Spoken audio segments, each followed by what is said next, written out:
Hello everybody, and welcome to our first ever episode of Math Busters, our new math podcast where we're going to be breaking down everything math.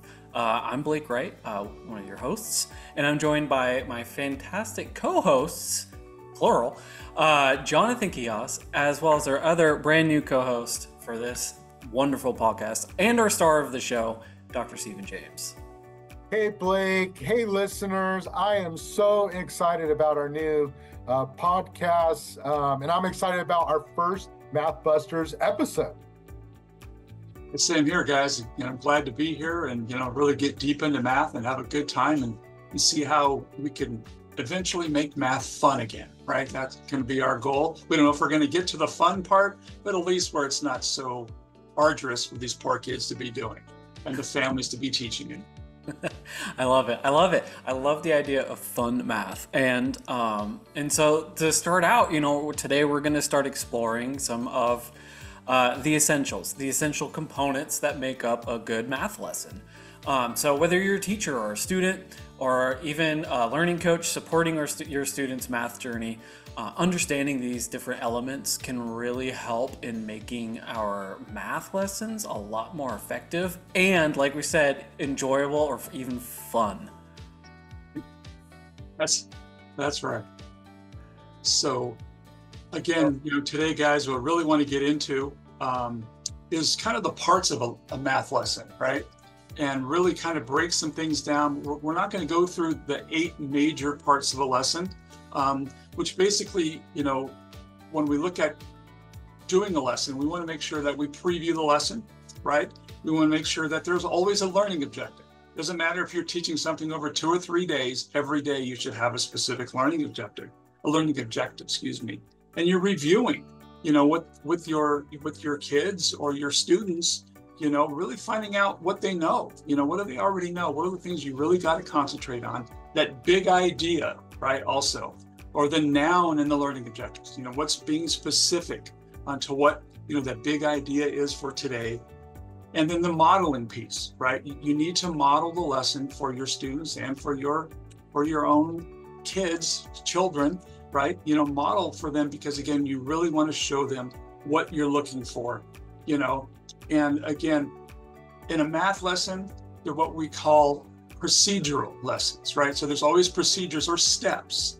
Or in, a social science lesson or English lesson, we look at it and they're declarative. That's right. Kind of trying to help the kids learn pieces where we learn graphic organizers and those pieces like that. And then the guided practice or gradual release is something that most parents don't know a whole lot about. And even some teachers don't really understand how we should truly gradually release students into what we want them to understand. Closure, okay? And I put that on here in my notes a few times. But then again, independent practice, guys. The one thing we're not going to be referring to any longer is homework, okay? Independent practice. So get that homework out of there, okay? And then we'll go from those pieces, toss it away. And then closure, guys, is not tomorrow's lesson is, hey guys, this is what we're going to do tomorrow. It's checking to see what they learned today, right? Because the one thing we're really going to talk about is what we do to children when we send them off to do independent practice when they haven't truly learned that objective or that content. Dr. James, when you said the word homework, I'm not kidding, I felt anxious in that moment. And I think that word, I love how you said, we're not going to talk about and focus on homework anymore. I could literally feel my hands start to get sweaty. My heart rate probably went up a little bit. And I think that just carries so much baggage. So amazing stuff, Dr. James. Thank you for sharing your insight. Kind of just moving the conversation along. I want to move the conversation towards clear objectives, Dr. James. And so just kind of a follow-up question, why are clear objectives for our learning coaches, for our instructors, why are they important in a math lesson? Well, again, a learning objective is your map, right? Kind of your guiding principles on where you're going with this lesson, right?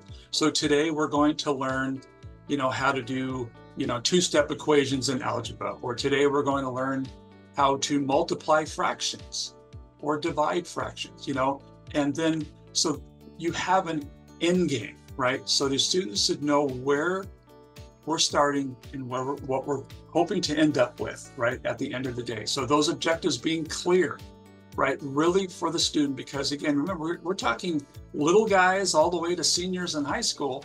It's so important for them to really understand where we are going with this. And also, as part of the learning objective is that preview, right? Again, kind of previewing and really showing them the why. Why are we doing these things in the learning objectives? Because again, as we know, we always want to know the why, right? Why is this? Why? Well, this is what we're going to do with this learning objective, and we're going to really work with them to really get them to where they need to be. And there's so many different ways to engage the students in learning objectives, right? You don't have to sit there in the old, as we would refer to in the old days, sit and get, right? Having the kids being, used to be if you walk into a classroom, the 6x6, right? 6 rows of 6, and then all of a sudden we brought in tables and started putting them into groupings, so again, learning objectives, and then how you're setting that learning objective up is extremely important, because again, if they don't know where they're going, they're not going to get there, right? And, another good example, I think, as part of a learning objective and being clear about is understanding the math vocabulary. It's something that we only think we do in English, right? We have vocabulary tests in English, but what about vocabulary in mathematics? So you're previewing, clearly understanding, and putting out to your kids so that they understand exactly where you're going. What is a denominator? What is a numerator, right? What's a constant, as you get higher up. And don't assume anything, okay? Never assume that these children or these high-level students, even in your high-end courses, really know what you're talking about. You need to verify that. I love that. And I love that, Dr. James. And, and it's something, you would immediately think, a vocabulary, definitely with like English, learning those types of things, even like history, like vocabulary words. But with math, it's super important being able to have that full understanding of what's going on when you're reading through those problems. It's gotta be really helpful, I would imagine. So we have these clear objectives, and so I'm sure some of our families listening, even teachers, the fun side, the engaging side, how are we gonna make this content engaging for students? Well, again, the sit and get away from, right? Just talking to kids, is not getting it any longer. If you've done most of you haven't done a whole lot of brain research, but just think about you sitting and getting. If you go to a meeting, right, you go to anything and someone's talking at you, right? The old talking head, the old wah, wah, wah. How long do they engage you? How long does your attention really stay on that concept? Unless it's something you really enjoy, right, or really want to do, then you're more locked in, and so again, you can use any type of activities, to do things. When I was teaching kids who were really struggling in mathematics, maybe had already failed pre-algebra and had to redo it, or algebra and had to redo it. On Fridays, during certain parts of the year, we played a baseball activity, right? We used baseball cards to look at averages and how many hits, and we would use those numbers to go in and identify things like the median, the mean, and all those pieces, so that the kids really could have a good time with it. We could use this activity. We don't want to call them games in an educational setting, right? Because that sometimes will go in a whole nother direction. But these activities you're looking at will engage the students, right? And don't always, it could be soccer cards, it could be football cards, it could be anything that you're really looking at to how you can engage students and really get them involved. Just kind of like when we're reviewing or doing formative assessments, even in math, you can use like a form of Jeopardy or something along those lines to get kids, and another fun thing for kids especially that are struggling, is team them up, right? Have, so that way they always have the phone a friend right there with them to help them. It's not a crutch, right? And then as they team up, if one of the students doesn't know it, right, then there's this procedure called no opt out. So then they ask their person next to them, their team member, to help them with it, and that's okay, right? Because again, we really want to get them moving forward, keep them engaged. With me as a kid, if you said competition, I was locked in. If it was competitive, I was ready to roll. And some kids, are like that. Some kids aren't. But really understanding your students and finding out what engages them will also help. I love that, finding out what students are engaged in. And going off script a little bit, Dr. Fry, my statistics teacher at Ohlone College, came to mind right now. And I remember having so much fear going into this statistics class, and Dr. Fry truly made stats, a blast. He made it so much fun. And so I love those points, and they're just really spot on. Thank you, Dr. James. So kind of along the same lines, what would you share about, creating effective math instruction? So going a little bit deeper,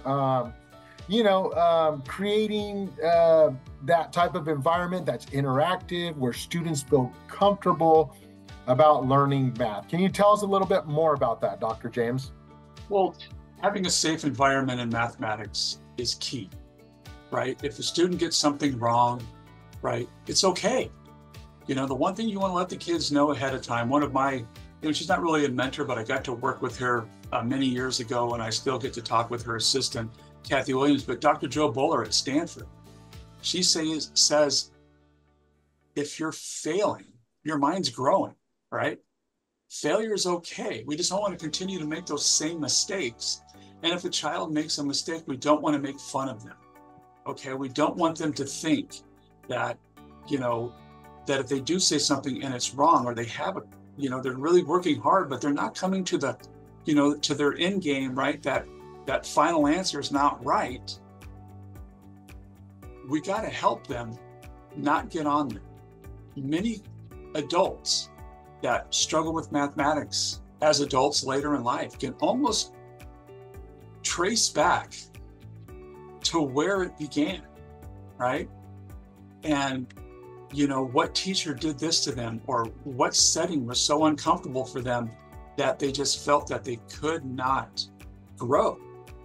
Okay, and so being, involved, being okay, anything with a growth mindset, right? Like I said, even though I'm a USC guy through and through, John Wooden, the old basketball coach for many years at UCLA, who did not want to be just known as a coach, he always wanted to be known as a teacher, right? Because back in the day, he taught, English, as well as coach the basketball team. When you're through learning, you're through, was a big one with him, right? And again, it's okay to make mistakes, but we're going to continue to practice and practice. And when we practice it perfect, right? So perfect practice makes perfect, not just practice, right? We continue to work on things and really promote when the students are doing things correctly in class, but when they do make the mistakes, being able to identify where they're making that mistake, right? Because sometimes we get into doing things and we want to do things fast. We have so many time tests in our lives, right? We think everything has got to be fast. And that's another thing that Dr. Bowler says. Math is not fast. Okay, you do it and around your own time frames, okay, and really work on getting to the point to where you're mastering something. Doesn't matter if it's taking you 10 minutes to do something that another child is doing in 3 or 4 minutes. It is okay, and you're not pressuring the kids. So that safe environment, really working with them, and also, like I said, really helping them and having them understand that, hey, that mistake is okay. You're going to learn from this and continue to move forward. But like I said, I've been into a lot of math classrooms where, the kids are all sitting in the back of the room, and if you were to ask them a question, they'll break down because they're back there because they think that they're away from everything that's going to harm them. So again, really help them. And again, even with our own kids, we're toughest on our own kids, right? On certain things, you know, and so really think and break down that math for them to help them, because just because you think you know it, you think everyone else should know it and it should come easy, and that makes it very difficult for others to learn. Another big piece that I really want people to understand in a procedural lesson, okay, is how we break it down for the kids. One of the biggest things when we come to modeling is we want to model an equation for the kids. Step 1 through 5, boom. Okay, move on. Next equation, 1 through 5, move on. All right, and in math, that doesn't work. If things have, say, 5 steps to them, you want to, what we refer to in education as chunk it, right? Smaller pieces, right? So do step 1 with them, right? Walk around verifying that they're getting it, right? And we would refer to this, as you can see behind me, you'll observe this big E and a little S right now, okay? This is the teacher working, or the educator. I took a T and made it an E because this could be our learning coaches. This could be any educator or tutor, or it could be a teacher, right? If you're an educator. And so step 1, then you do step 2. Again, you're walking around verifying that the kids are getting it. Then do step 3, continue walking, step 4, step 5. And what does this look like virtually? Again, you're looking at what the kids are doing, right? And the one thing that you can do virtually is whiteboards, right?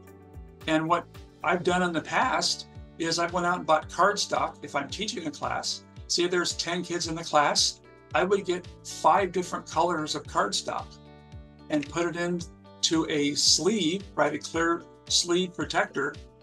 And then the kids are doing their computations on that, and they hold it up and they can show it to you, right? So you could say yellow whiteboards. You only have 2 coming up, right? White whiteboards, green whiteboards, pink whiteboards, you know, all the way till you verified, and you can really see what they're doing virtually. You could do this, of course, in a brick and mortar classroom as well, but it can really work well as you can see the steps. Now you've worked with them, right? Now we're going to move, as you can see behind me, that the E is a little smaller, and the S is getting a little bigger for student, right? So now we're going to have them do steps 1 and 2, right? And again, checking for understanding, just making sure they're getting it. Then have them do steps 3 and 4, checking for understanding, checking those whiteboards, walk in the room, and then have them do step 5. Okay, so now for that equation, that style of equation, right, which should be the same type of equation, not the same one you modeled before. Now we're going to give them the third one. And now we're going to, as you can see, that small E compared to the big S, right? And now they're going to do steps 1 through 5. And then once they're done, they're going to show you their whiteboards. And you can possibly identify, as we say in the old math world, might be not so politically correct anymore. We refer to them as SMEs, so stupid math errors we all make, right? Because there's a negative, we forgot to make it a negative number. You know, just little things that we can find so we can help the kids. And this also lets us know if the kids are getting it or not, right? If it looks like, you know, everyone seems to be on that same path, everything's going well. If there's a second style of equation, and possibly a third, you're going to do those same steps over and over, starting with 1 through 5, 1, 2, 3, 4, and 5. Okay. And if there's only 2 or 3, you know, maybe 3 steps, again, 1, 2, 3, do 1 and 2 and 3, you know, and then 1, 2, 3. So again, you're chunking this work for the kids, and it's also showing you if they're getting it or not. Okay. And this is when we decide, okay, it's safe to move on, right? because we have our kids, they got it, they're getting it, we can move forward. So anything I can answer for you guys there?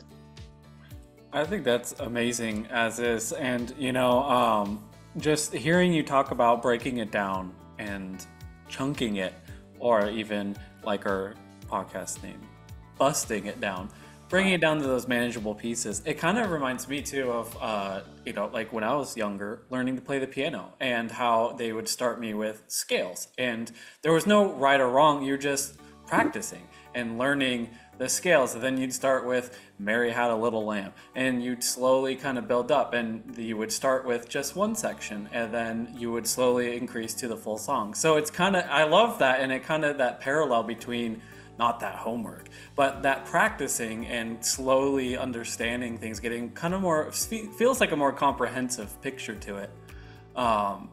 So really just like practicing and practicing. And one of the things I was always told growing up was practice makes perfect. And I know, just diving more into the practicing, and you kind of mentioned it before, does practice really make perfect, or is there something else there?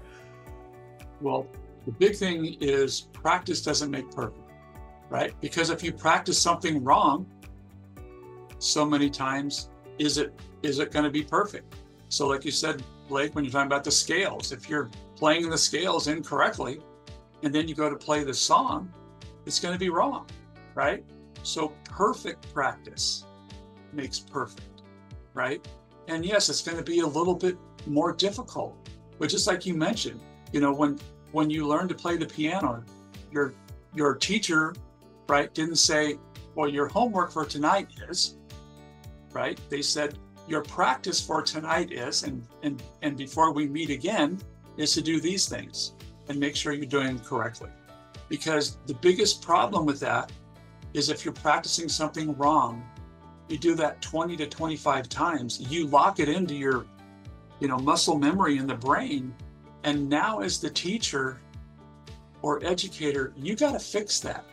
And that is very hard to do. Okay, so you got to now break something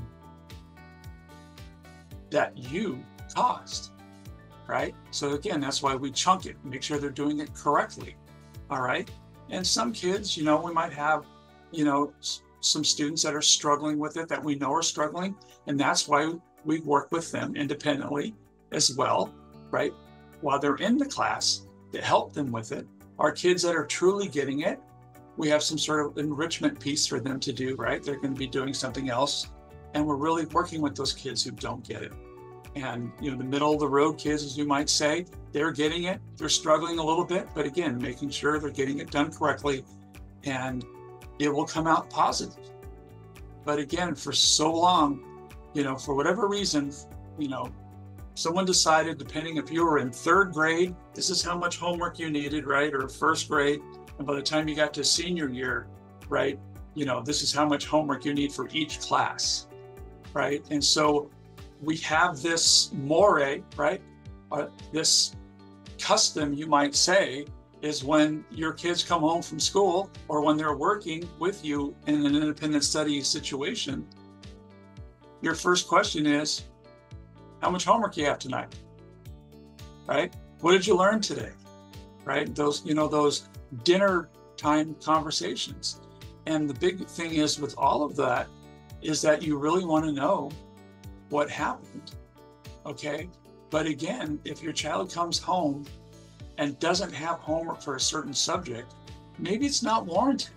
So it's okay. Maybe the teacher figured out, what, they're really not getting this. I really need to get more in depth and really do some more work with them, right? Your own kind of intervention piece with your own students, with your own kids, and get more in depth and really make sure they're getting it before we're moving on to the next step, right? Pacing guides are a wonderful thing, but you also have to make sure that you're not leaving anybody behind, right? So it's so important to make sure you're doing all those pieces. I love that, Dr. James. As you were speaking, when you were talking about the enrichment piece and supporting students and really building up that confidence, I started to reflect on another teacher. We'll just call him Mr. C. in case he's listening to, but Mr. C would zero in, like you could have the whole concept right, and he would zero in, you would lose half credit if you forgot the dollar sign. So let's say the answer was $20.53, but I forgot the dollar sign. And it was almost like there was this sense of like taking myself to the woodshed over that dollar sign. Like, man, I really miss it. So I love how you spoke on the enrichment piece and really like building up our students, but bringing them along. That kind of puts a, not kind of, it puts a positive spin on how we can help these students. I love it. So a last question for you. All right, and it has to do with assessments, right? The big elephant in the room, right? Whenever I say that word test or quiz or assessment, students start to like, you could see the shoulders start to become tense. You know, the breathing is a little bit more laborious. But let's talk about reframing that, and how should assessments, what's a way that they should be integrated into math lessons where we don't have to like look at them as like this negative thing? Well, you know, there's so many ways that you can assess, right? And for our parents out there, you know, it's really truly that you understand the difference between a formative assessment and a summative assessment, right? Formative is telling you what's going on right now. So whatever you're working with your lesson, like that checking for understanding, you're walking around, you know, it could, you know, the actual assessment could be just you observing, you know, to see how the kids are doing, right? And then, you know, if you want at the end of the lesson and you're really wanting to gauge where the kids are at, then you could give them, we would call them a quiz, right? You know, and again, that quiz doesn't have to be, you know, 10 equations, you know, it could be just a couple, 2 or 3, you know, to kind of see what they're doing, but also it could be activity based, right? You know, it could be questioning the student, you know, about certain parts of that lesson. So, you know, so all of those are formative assessments, okay? You know, again, for the most part, most of us have learned formative assessment over the years as a quiz, right? So we're quizzing them at the end of the lesson, or we'd get our, you know, vocabulary quiz at the end of the week, you know, in English, right? We'd work on it all week, and then Friday go in and get destroyed on our English, you know, quiz. But it doesn't have to be that way. Big thing is trying to make sure that they are understanding what they're learning, right? And because we've always done something one way doesn't mean it's the right way, right? You know, as you know, one thing that we have to get away from, especially in education, it's always this: more things change, the more they stay the same, right? We're always kind of coming back to things and stuff, you know? And so it's really working with them. Then the other part, you know, is the summative assessment. This is your end of lesson, end of, say, a unit, okay? You know, our CASP tests are considered summative assessments, right? And things of that nature. So at the end of a chapter or at the end of a section, right, you would give a summative assessment to the kids to see if they've understood the concepts that have been brought out, say, over a week or a couple weeks. But again, it boils down to, it doesn't have to be 25 or 30 equations, right? Just give them enough to figure out if they got it. If they can do one of those, why do they have to do 5, right? You know, and so the summative piece is just having them do the work, having them understanding the work, okay? And then moving forward. And this can also be activity-based, right? A summative assessment can be activity-based. You know, I mean, when you look into the sciences, right? What is normally what you do at the end of a chapter is you do a lab, right?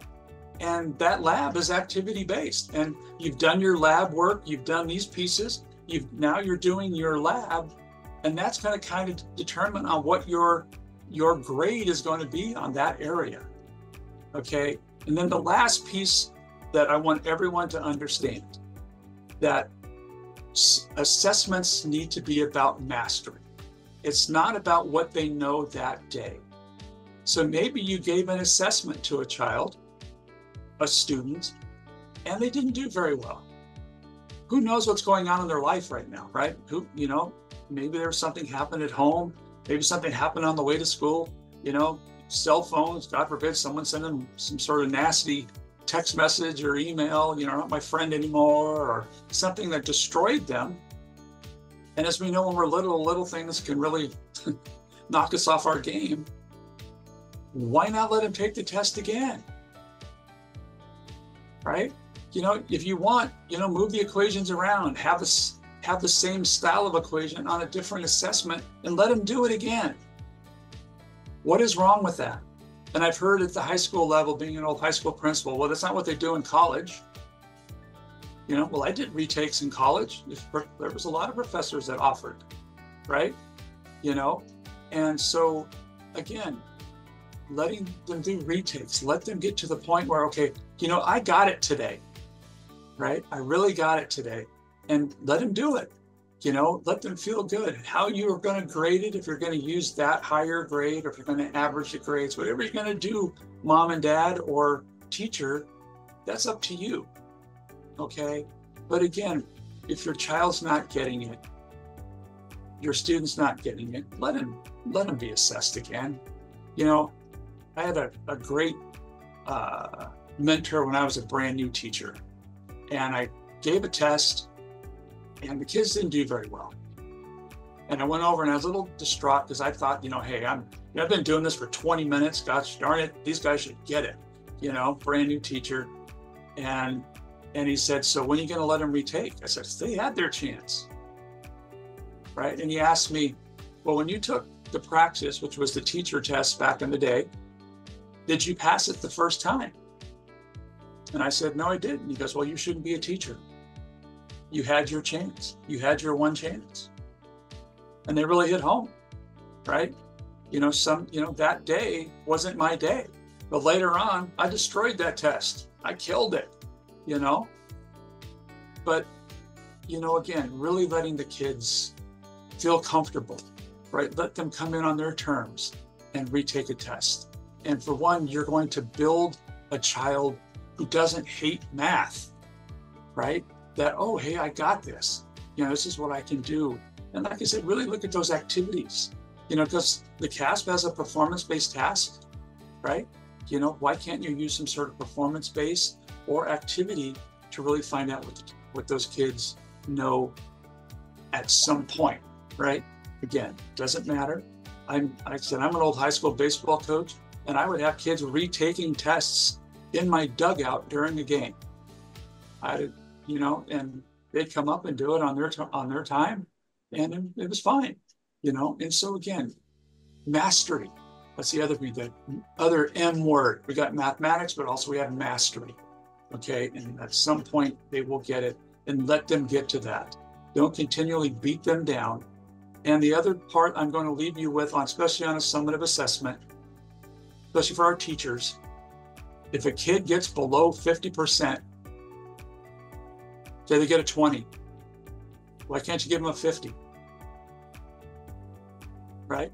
That's the bottom scale of your F, right? Everything else, right? 90 to 100, 80 to 89, you know, 70 to 79, 60 to 69, F, 0 to 59, right? You know, and if you score that low on a test, will you ever come back from that? Most likely no.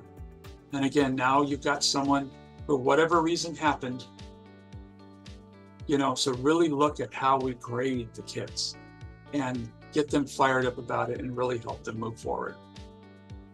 Okay?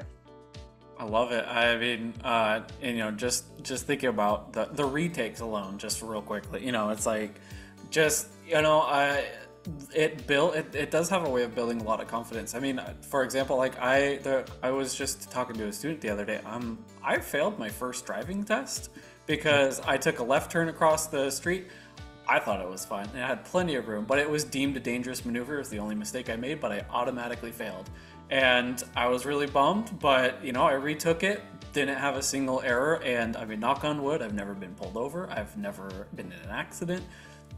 Totally clean driver's record, and you know, very confident at driving. It's just, but I had to retake it, and you know, there's something really powerful about being able to you know, have that off day and then go back and kind of like get that redemption almost. And it's almost even more powerful, like being able to go back and kind of conquer something that, you know, you messed up at first. So kind of like you said earlier, you know, when you make mistakes or you do something wrong, your brain grows. So, but yeah, so just to kind of, since we're in that summarizing, just to have a better understanding for everyone listening, a good math lesson is going to include our clear objectives. It's going to have engaging content, effective instruction, practice opportunities, and ongoing assessments, right? Exactly. You know, and like I said, it just, when you get to certain points in the lesson, if, you know, it could steer you in many different directions on what you need to do. You know, don't worry about if, you know, they're not getting it. Sometimes it's not the teacher, right? You know, it's just, it might be the style of how it's being taught that day. So, you know, again, really look at it and really move forward with it, and again, have some fun with it. You know, you can really figure out a lot that goes into math, you know, and kids have to have it for the most part every year, you know, and you have to have 2 to 3 years of it once you get to high school out of your 4 years that you're there. And so, you know, again, don't fear it, you know, take it head on and have a good time with it. I love this, Blake, Dr. James. This has been so helpful for all of us, our learning coaches, I'm sure our instructors who are listening. You know, all of us are kind of supporting team whoever, right? If it's Johnny, we're also trying to support team Johnny, and just kind of understanding these components is gonna, I believe, help us better assist students with their math.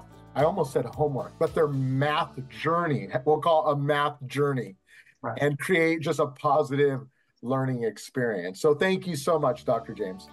Well, thank you for having me, and I appreciate it. And till we meet again.